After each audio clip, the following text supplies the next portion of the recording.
Assalamualaikum dan salam sejahtera, saya Luqman Haris dan pantau agenda reformasi hari ini. Kita mulakan dengan sedikit perkembangan dan kemas kini berkenaan dengan sidang kemuncak ASEAN ke-44 dan juga 45 di Laos. ASEAN menggesa semua pihak untuk menyatakan komitmen dalam kepentingan mengekalkan keamanan dan kestabilan di Laut Cina Selatan. Itu gesaan yang dibawa oleh Perdana Menteri Datuk Seri Anwar Ibrahim. Katanya ia selaras dengan prinsip undang-undang antarabangsa yang diakui secara universal, termasuk Konvensyen Undang-Undang Laut Pertubuhan Bangsa-Bangsa Bersatu atau UNCLOS 1982. Menurut satu kenyataan, ASEAN pada masa yang sama juga menyeru agar Kod Tata Laku COC Laut Cina Selatan dapat diselesaikan dengan segera bagi memastikan kestabilan di kawasan tersebut. Anwar berkata demikian menerusi sidang kemuncak ASEAN China yang berlangsung di Pusat Konvensyen Kebangsaan NCC di Vientiane pada Rabu. Dalam perkembangan yang sama, ASEAN juga mengalu-alukan sokongan China terhadap usaha peralihan tenaga dan menyeru kerjasama dalam teknologi baru seperti robotik dan kecerdasan buatan. Ujarnya lagi, ASEAN juga menyokong kenyataan bersama mengenai pengukuhan kerjasama dalam pertukaran antara rakyat serta menyokong cadangan China untuk melanjutkan tahun pertukaran antara rakyat ASEAN-China sehingga 2025. Sejak tahun 2020, ASEAN dan China menjadi rakan dagangan terbesar antara satu sama lain dengan jumlah dagangan antara kedua-dua pihak mencecah 2.99 trilion ringgit atau USD 696.7 bilion pada tahun lalu. Dan Datuk Seri Anwar Ibrahim juga menggesa Parlimen dalam negara ASEAN memberi ruang kepada ahlinya menyuarakan pandangan tanpa menghadkan idea mereka. Yang di-Pertua Dewan Rakyat Tan Sri Johari Abdul berkata, saranan itu disampaikan oleh Perdana Menteri dalam sesi bersemuka pemimpin ASEAN bersama Wakil Perhimpunan Antara Parlimen ASEAN atau AIPA di sidang kemuncak ASEAN ke-44 dan 45 serta sidang-sidang berkaitan pada Rabu. PM sendiri bercakap supaya parlimen memberikan ruang yang lebih kepada ahli-ahlinya untuk berbicara. Jadi tanpa menghadkan pandangan-pandangan supaya dengan luahan pandangan-pandangan itu sekaligus boleh memberikan idea-idea yang baru, apatah lagi dalam mencapai alaf yang akan mendatang ini dijangkakan Asia, bukan ASEAN saja. Asia akan menjadi medan ekonomi yang terbaik selepas inilah. Johari berkata demikian kepada delegasi media Malaysia selepas menghadiri sesi bersemuka pemimpin ASEAN bersama Wakil Perhimpunan Antara Parlimen ASEAN AIPA di Vientiane, Laos pada Rabu. Pada masa yang sama, Johari menambah antara yang menjadi tumpuan pada sesi tersebut ialah kepentingan hubungan rapat antara semua kerajaan dan dewan di negara ASEAN supaya apa yang dihasratkan rakyat dapat disambut dengan tindakan segera oleh eksekutif. Ujarnya lagi, sebagai satu kuasa gabungan keempat terbesar dunia, pertukaran maklumat dan teknologi turut perlu dilaksanakan sesama negara anggota sebagai usaha untuk memajukan lagi rantau ASEAN. Menyentuh mengenai kepengerusian ASEAN tahun hadapan, Johari berkata Malaysia berazam memastikan penganjuran sidang kemuncak itu menjadi yang terbaik dalam sejarah ASEAN.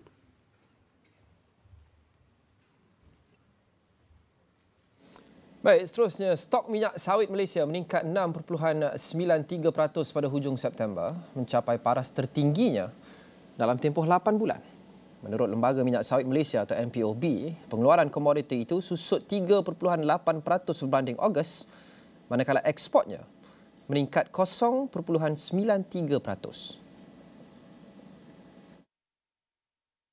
Menurut MPOB, setakat hujung September, stok dicatatkan pada 2.01 tan metrik iaitu paras tertinggi sejak Januari, manakala pengeluaran minyak sawit mentah direkodkan pada 1.82 juta tan. Pakar berkata pasaran dikejutkan dengan penurunan permintaan sebanyak 37% yang membantu meningkatkan stok walaupun terdapat penurunan dalam pengeluaran. Selaku pengeluar kedua terbesar dunia, kenaikan stok minyak sawit mentah di Malaysia dijangka menghadkan kenaikan niaga hadapan komoditi tersebut bergerak ke hadapan. Dan juga ketidaktentuan mengenai subsidi serta potensi pengenalan cukai barangan dan perkhidmatan atau GST dalam belanjawan 2025 dijangka akan menjejaskan sentimen pengguna. Bagaimanapun, kata RHB Investment, ini dijangka diimbangi oleh pekerjaan yang stabil serta pemberian bantuan tunai oleh kerajaan.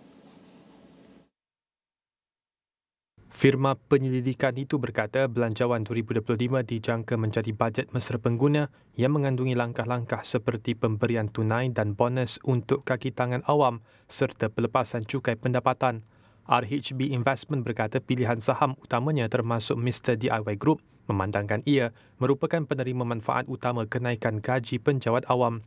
Sementara itu, firma itu berkata ia menantikan butiran lanjut mengenai pelaksanaan rasionalisasi subsidi petrol dan sama ada kerajaan merancang untuk memperkenalkan semula GST. Tambahnya kemungkinan kenaikan duty excise untuk rokok dan minuman keras juga tidak boleh ditolak. Dalam pada itu, melihat kepada kenyataan Menteri Kesihatan Datuk Seri Dr. Zulkifli Ahmad baru-baru ini mengenai rancangan mengurangkan penggunaan gula di Malaysia, firma itu berkata belanjawan akan datang juga mungkin mengandungi kenaikan cukai gula untuk produk sedia ada di samping peluasan skop cukai itu. Seterusnya, Mahkamah Tinggi Syariah Melaka menangguhkan pertuduhan terhadap 3 anak lelaki pengasas ajaran sesat Al-Arkam, Syahri Muhammad, atas pertuduhan memainkan ayat Al-Quran atau hadis dan menghina Islam bulan lepas. Hakim Syari'i Muhammad Yunus Muhammad Zain membenarkan penangguhan itu kepada 19 Disember ini selepas dicadangkan oleh Ketua Pendakwa Syari'i Jabatan Pendakwaan Syariah Melaka, Atras Muhammad Zain. Atras dalam hujahnya menjelaskan asas penangguhan pertuduhan bagi ketiga-tiga tertuduh di bawah Seksyen 91 dibaca bersama Seksyen 63 Enakmen Kesalahan Syariah Negeri Melaka 1991 adalah untuk dituduhkan sekali dengan 7 lagi orang yang disyaki lain dalam kes yang sama. Jelasnya secara dasar pihak pendakwaan telah pun memfailkan untuk ketiga-tiga tertuduh dengan pertuduhan-pertuduhan di bawah Seksyen 91 dibaca bersama Seksyen 63 enakmen tersebut. Hakim Syari'i Muhammad Yunus membenarkan permohonan pihak pendakwaan dan mengarahkan setiap tertuduh yang masing-masing berumur 38, 42 dan 45 tahun itu dikenakan jaminan RM3,000 atau dengan 2 penjamin. Mahkamah menetapkan pertuduhan kesemua 10 individu berkenaan pada 19 Disember ini.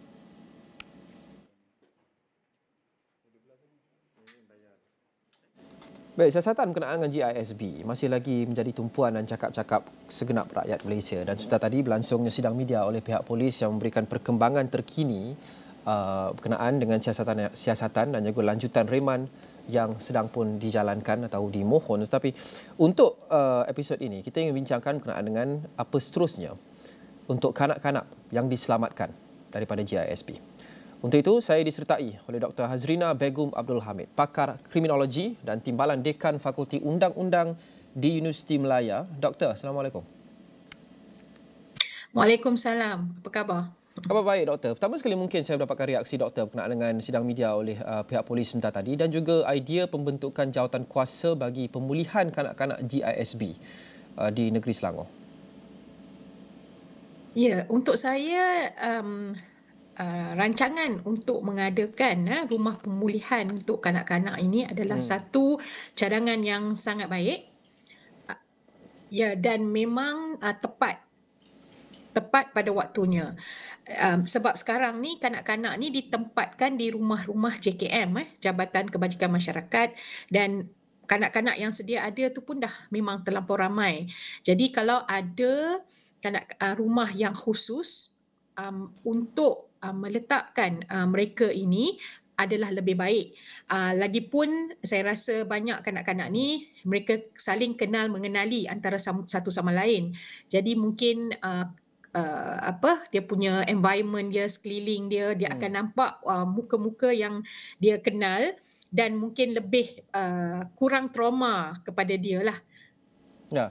Mereka sudah melalui trauma fizikal, trauma mental dan mungkin sedang lagi sekarang ini melalui trauma-trauma yang doktor sebut sebentar tadi. Ramai antara mereka terpaksa dipisahkan daripada ibu bapa, terpaksa dipindahkan daripada rakan-rakan dan ramai antara mereka yang berusia 2 tahun, 3 tahun dan mereka tidak pernah mengenali orang lain. Dan mereka dipisahkan daripada individu-individu ini yang menjadi keseluruhan dunia mereka dan tiba-tiba mereka perlu berpisah. Apa cabaran-cabaran utama yang doktor saksikan ataupun doktor jangka dalam usaha untuk mula memulihkan kanak-kanak ini agar boleh diintegrasikan semula ke dalam masyarakat? Kita perlukan ramai pakar sebenarnya. Pakar child psychologist experience pakar-pakar social workers, NGOs yang banyak berurusan dengan kanak-kanak.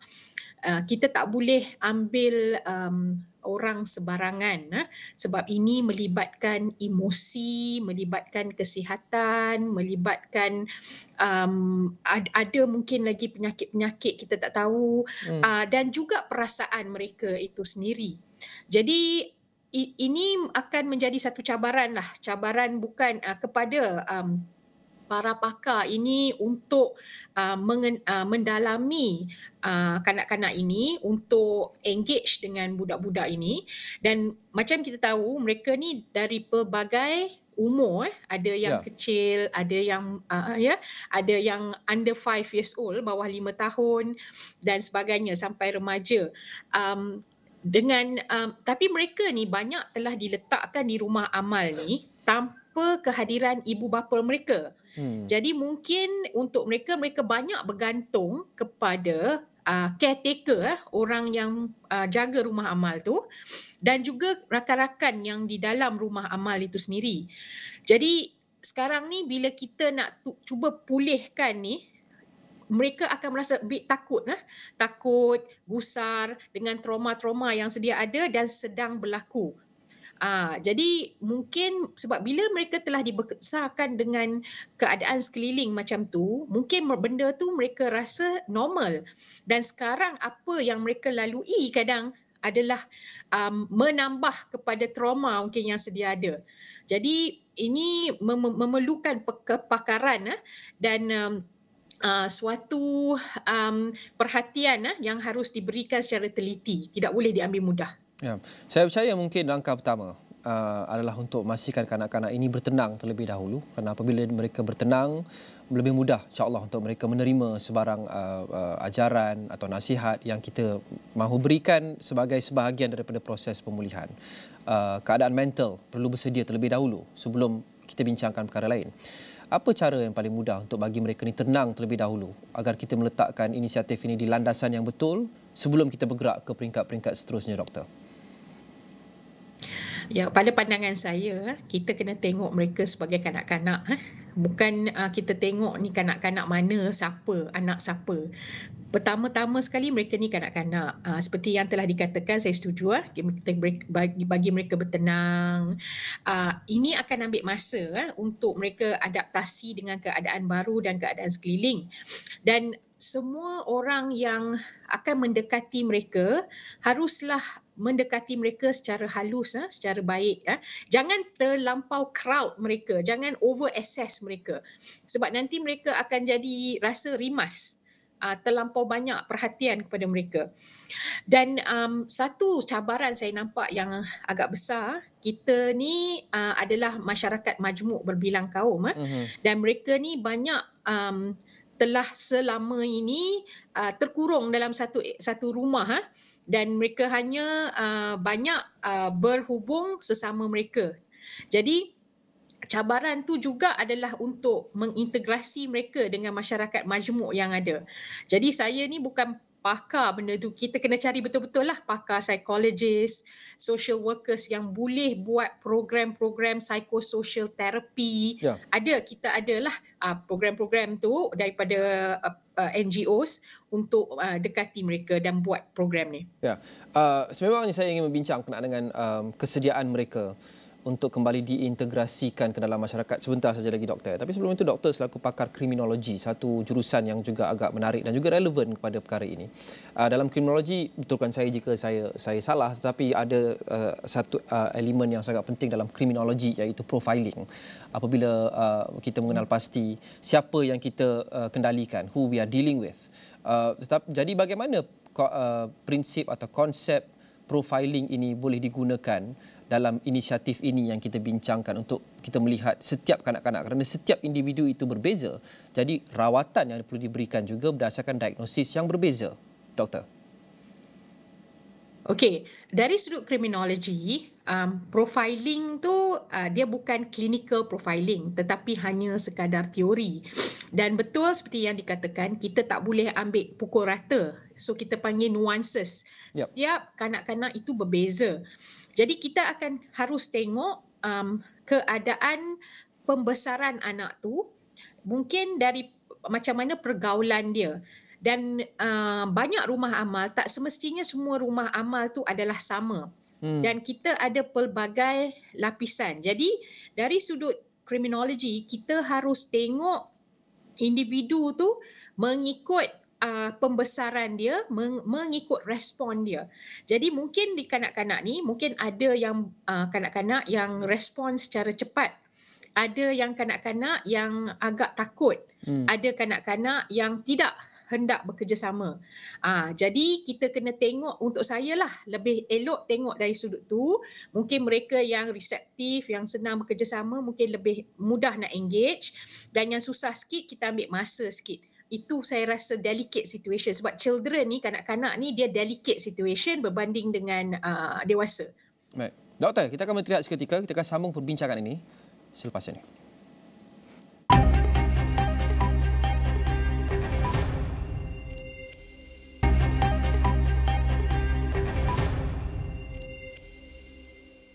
Kembali dalam pantau agenda reformasi, saya Luqman Haris. Kita masih lagi membincangkan pasca sidang media oleh pihak polis tadi berkenaan dengan status terkini siasatan GISB, dan fokus kita untuk episod ini adalah berkenaan dengan apa seterusnya untuk kanak-kanak yang diselamatkan daripada GISB. Dan saya mau sambung perbincangan saya bersama dengan Dr. Hazrina Begum Abdul Hamid, pakar kriminologi dan juga timbalan Dekan Fakulti Undang-Undang Universiti Malaya. Doktor, banyak sudah kita bincangkan sebentar tadi, dan kita sudah menyentuh sedikit berkenaan dengan matlamat akhir, fokus, iaitu untuk memulihkan kanak-kanak ini.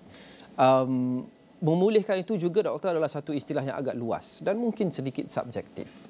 Tapi bagi doktor, apa kriteria yang perlu kita lihat untuk kita buat keputusan pada masa hadapan, ya, kanak-kanak ini sudah dipulihkan? Okey, pertama-tama sekali, langkah pertama, kita kena pastikan yang kanak-kanak ini berasa selamat. Ya, mereka ni adalah, kalau kita kategorikan mereka sebagai mangsa, kita kena pastikan yang mereka ni berasa selamat. Kalau pelaku itu adalah ibu bapa mereka sendiri atau adik-beradik sendiri atau yang menjaga mereka, pertama-tama kita kena pisahkan mereka. Kita tidak boleh letakkan mereka balik sebab ini akan mengganggu pemulihan. Jadi untuk kes macam ni, even keluarga mereka pun harus diberikan pemulihan juga. Jadi bila children, untuk kanak-kanak, dia akan diberikan pemulihan pertama-tama lah, bagi mereka rasa selamat. Lepas tu kita akan tengok kebajikan, harus tengok kebajikan sebab sekarang ada cerita yang mengatakan mereka tak pergi sekolah, ya, mereka ni diajar untuk satu jenis rutin. Jadi bila kita nak pecah rutin tu, akan ambil masa lah. Kita tak boleh buat sesuatu langkah tu secara drastik. Sebab drastik ni mereka akan lebih terkejut, mereka akan shut down, mereka tidak mahu untuk menerima. Ini adalah respon quite normal lah, automatik seseorang manusia dan juga kanak-kanak. Jadi sebab tu saya katakan, dalam ini kita perlu ada concerted effort. Saya haraplah adalah kementerian, bukan takat JKM aja. Kementerian Pendidikan, Kementerian JKM bawah wanita, Kementerian Kesihatan, mereka yang boleh membantu menggembleng tenaga, sama-sama fikirkan bantu dari sudut kepakaran yang sedia ada. Sediakan semua yang ada supaya kita bagi kanak-kanak ni rasa mereka ni diterima, welcome. Mereka mungkin akan rasa disisihkan, stigma, malu tu tinggi. Mungkin mereka tak ada kepercayaan kepada kerajaan. Kita tak tahu apa yang diajar sebelum ini. Dia tak percaya dengan state institution. Jadi pendekatan tu seharusnya pendekatan yang murni, pendekatan belas, ihsan, kasih sayang, supaya mereka rasa senang dan senang dia nak adjust untuk masuk ke masyarakat semula. Bercakap berkenaan dengan itu, doktor, adakah mereka ini, dan mungkin ini satu perkara yang agak negatif untuk kita bincangkan, tapi satu perkara yang agak realistik untuk kita jangka, sesudahnya mereka pulih nanti dan kembali ke dalam masyarakat, hidup seperti normal dan sebagainya. Adakah kita boleh jangkakan bahawa mereka ataupun sekurang-kurangnya segelintir daripada mereka berpotensi berdepan diskriminasi akibat sejarah mereka? Ya, realitinya ada mungkin. Itu yang sedih lah. Mungkin akan ada stigma. Jadi sebab tu kita pun dari sudut pendidikan kita kena create pendidikan awareness kepada masyarakat juga. Sebab kalau bila mereka pulih ni pun adalah subjektif. Kita tak tahu apa pemikiran. Kadang mereka ada certain ideologi pun kita tak tahu. Cara pemahaman mereka. Jadi pulih ni pun a bit subjektif. Tapi katalah mereka ni kita anggap bersedialah untuk masuk ke sekolah awam. Katalah kita boleh access dia macam tu. Jadi bila masuk dalam sekolah, seelok-eloknya kita jangan dedahkan identiti mereka lah. Kena maklumkan kepada cikgu. Jadi di sini cikgu bila dah masuk integrasi masuk dalam sekolah ke even universiti ke, bila dia orang dah adult, seeloknya jangan dedahkan identiti supaya boleh kurangkan diskriminasi dan stigma masyarakat. Bila tak ada pendedahan, orang tak tahu, jadi lebih mudah untuk mereka integrate lah dan asimilasi sekali dalam masyarakat. Saya khawatir jugalah kes macam ni sebab kes ini sangat sensasi. Jadi memang akan menjadi buah mulut percakapan orang kalau mereka tahu salah satu kanak-kanak itu adalah dalam sekolah mereka ke, mungkin kat universiti ke. Ini untuk yang dewasa. Jadi seeloknya saya rasa masyarakat juga harus diberi pendidikan dan awareness supaya kita kena sama-sama membantu untuk welcome mereka untuk masuk dalam society masyarakat. Jangan kita jangan kita bully mereka atau bagi satu label kepada mereka. Itu yang kita tak nak lah. Baik. Doktor, secara ringkas, kita ada lebih kurang seminit lagi. Soalan terakhir adalah, dan bukan sahaja kanak-kanak ini, tetapi semua lapisan umur, individu-individu yang dikaitkan dengan GISB ini, apa cara terbaik untuk kita memastikan selepas mereka asimilasi semula dan kembali kepada masyarakat, mereka tidak akan kembali kepada ajaran ini, mereka tidak akan melalui relapse? Kerana kalau kita lihat sejarah, kita sudah lihat beberapa kali relapse. Kerana pada kali pertama ajaran ini diharamkan adalah pada tahun 1994. Dan tidak ada noktah pada ketika itu. Kita sudah saksikan dalam tahun-tahun kemudian, termasuk sehingga sekarang ini, ajaran itu hidup semula. Jadi sentiasa ada kemungkinan untuk relapse. Apa yang kita boleh lakukan untuk memastikan kitaran yang sama tidak berulang lagi? Relapse ni sering berlaku bila tiada support system. Jadi seelok-eloknya bila kita dah pastikan, bila satu assessment dah buat yang seorang tu dah selamat, dah okey, dah boleh asimilasi dengan masyarakat, kita kena harus memantau dia. Memantau tu jangan kita buat macam monitoring, macam policing dia. Tapi maksudnya kita kena cakna dengan dia, make sure dia sentiasa on the right track. Tunjuk yang kalau dia ada masalah, kita ada satu family lah.